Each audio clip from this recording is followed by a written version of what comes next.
मुस्लिम league नून की chief organiser Maryam Nawaz ने कहा कि मैं अवाम और मुल्क की खातिर तमाम मुसालिम भुलाने को तैयार हूँ। ऐसा पाकिस्तान ख्वाब जहाँ अमन, भाईचारा और सलामती हो।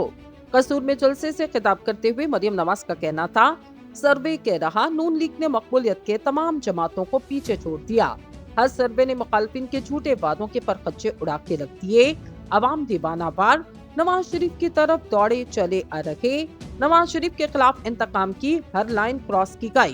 कहा, क्या नवाज शरीफ की सियासत खत्म हो गई?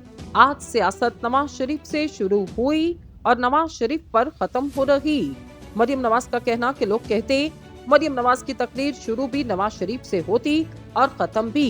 मुखालफिन की तकरीर भी नवाज शरीफ से शुरू होती और खत्म भी नवाज शरीफ पर होती। मुखालफिन ने तरीका ढूंढ लिया, कारकर्दगी बताने के लिए नहीं तो नवाज शरीफ पर तनकीद करो। इनका कहना है कि अवाम ने हर जुल्म, हर जबर सह लिया, लेकिन नवाज शरीफ का साथ नहीं छोड़ा।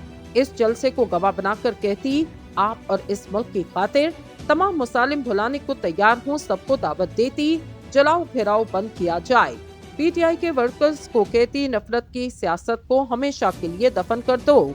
मैं ख्वाब देखती हूँ ऐसे पाकिस्तान का जहाँ पर अमन, भाईचारा और सलामती हो, जहां गरीब का बच्चा पेट भर कर रोटी खाए, जहां पर हुकूमत की तवज्जो इंतकाम पर नहीं खिदमत पर मरकूज हो। रहनुमा नून लीग का कहना, पीटीआई के कारकुनान जलाओ घेराव की सियासत तर्क कर दें। आपको बहलाया फुसलाया क्या? मैं ऐसे पाकिस्तान का ख्वाब देखती हूँ जहां आपके हाथ में पेट्रोल बम नहीं, लैपटॉप हो, हाथों में डंडे नहीं, डिग्रियां हो। नौजवान रवादार और तमीजदार हो।